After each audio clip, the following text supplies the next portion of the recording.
Sanegaon jetty कामगारांचे आमरण उपोषण. कंपनी प्रशासनाने दखल न घेतल्यास आंदोलन तीव्र करण्यात येईल. आरपीआयचे जिल्हाध्यक्ष नरेंद्र गायकवाड यांचा इशारा.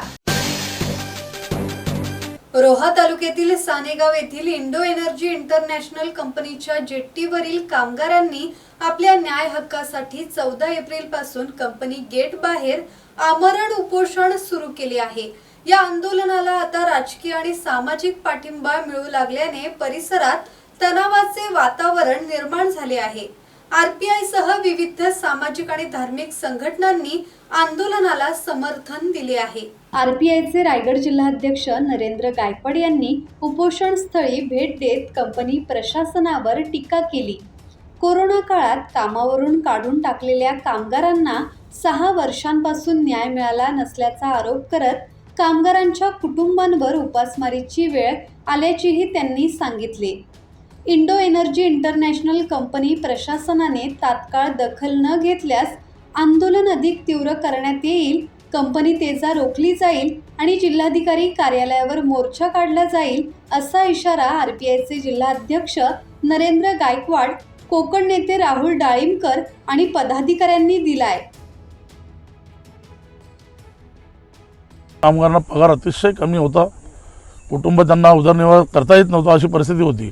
त्यामुळे त्यांच्या न्यायिक मागणीसाठी त्यांनी युनियन केली. युनियनच्या माध्यमातून कोर्टाने आदेश दिला की या सर्व कामगारांना या ठिकाणी कंपनीमध्ये रुजू करून घ्या. त्यानुसार कंपनीने सर्व कामगारांना कामावर घेतले. परंतु नंतरच्या 2020च्या कोरोना काळात या कामगारांना कामावर आल्यानंतर सगळं बंद होतं. सर्व ठिकाणी बंद असल्यामुळे त्यांना कारण देऊन घरी पाठवायचे की जा तुम्ही घरी, कामावर नका कोणाला काढत नाही, प्रत्येकाने घरी जा, आपल्याला काही काम नाही. त्याच्यामुळे हे सगळे कामगार ड्युटीवरून घरी जायचे. आणि त्याचं सगळं त्यांनी एक असं वातावरण तयार केलं की ह्या कामगारांना आपण असं कंपनीतून काढून टाकता येईल.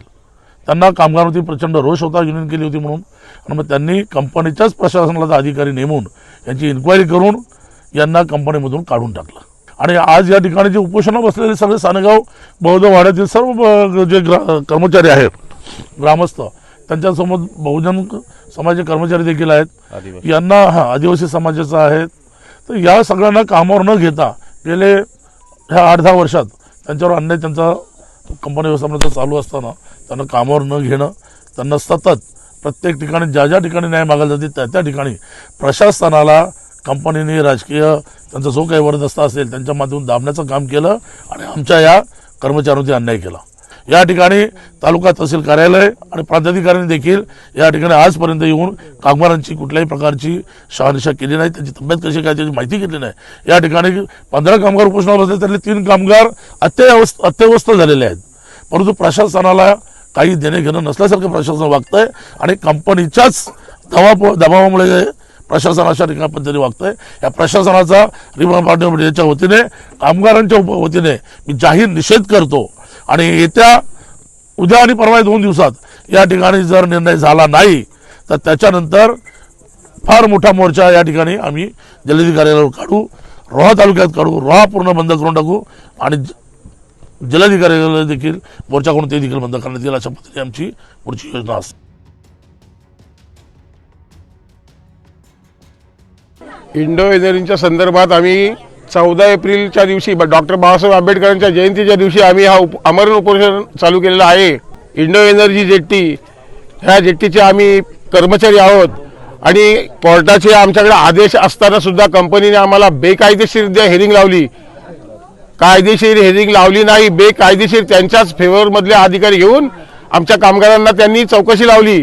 शिवाय त्यांना जाण्याचे पैसे दिले. आम्हीच दाखवलं की तुमची हेरिंग लावायची आहे, बेकायदेशीर हेरिंग नाही, कायदेशीर आहे. पण ते आम्ही सगळं जाणलं. बेकायदेशीर तत्वाने त्यांनी आम्हाला हेरिंग लावली आणि आमच्या कामगारांना घरी बसवले. आता आमचे कामगार बेघर झाले आहेत. गेले 5-6 वर्ष कामगार घरी आहेत. कोर्टाचे लढे लढून सुद्धा, कोर्टाची ऑर्डर आमच्याकडे असून सुद्धा ह्या कंपनी प्रशासनाने आम्हाला घरी बसवलं आणि आमच्या कामगारांच्यावर आणि कामगारांच्या मुलाबाळांच्यावर, बायका पोरांच्यावर उपासमारीची वेळ आलेली आहे आणि आमचा कामगार पूर्ण देशोधडीला लागलेला आहे. तत्पूर्वी आम्ही कलेक्टर साहेब आहेत, प्राण साहेब आहेत, DSP मॅडम आहे, या जिल्ह्यातली या तालुक्यातली सर्व सरकारी यंत्रणा आहे. या सरकारी यंत्रणेला सुद्धा लेखी स्वरूपामध्ये आम्ही पेपर दिलेले आहेत आणि त्यांना सांगितलं आम्ही उपोषणाला बसत आहोत आणि आम्ही तुम्ही आम्हाला जिल्हा प्रशासनाने सुद्धा आम्हाला योग्य तो न्याय देण्याचे प्रयत्न करा. परंतु आज तिसरा दिवस निघाला, आमचे कामगार मेटाकुटीला आलेले आहेत. पाणी नाही, अन्न नाही, आमच्या कामगारांची BP शुगर लो झालेली आहे. तरी कुठला प्रशासनाचा अधिकारी, कलेक्टरचा अधिकारी इथं आमची साधी चौकशी करायला सुद्धा आले नाही. कामगार मागतात काय? योग्य तो पगार आणि त्यांच्या काही सुविधा असतील ते मागत आहेत, ते तुम्हाला द्यायला मिळत नाही. कामगारांची ही अवस्था करण्यासाठी हे तेवढंच रायगड जिल्ह्याचं प्रशासन सुद्धा जबाबदार आहे. त्यांना आम्ही सगळी माहिती दिली असून सुद्धा आमच्या समोर एकही माणूस आला नाही आणि आज आमच्यावर ही वेळ आलेली आहे. बाबासाहेबांच्या जयंतीच्या दिवशी आज आम्ही उपोषणाला बसलो आहोत आणि ते अजून पण तिसरा दिवस झालेला आहे. आज जर आमच्या कामगारांच्या जीवितवाला जर का धोका झाला तर अजूनपर्यंत आम्ही संविधानिक मार्गाने, शांततेच्या मार्गाने आम्ही इथं बसलो आहोत.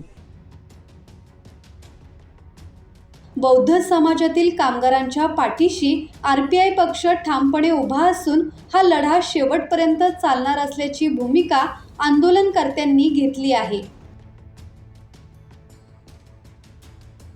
धम्मशील सावंत, संवाद मराठी लाईव्ह, रोहा.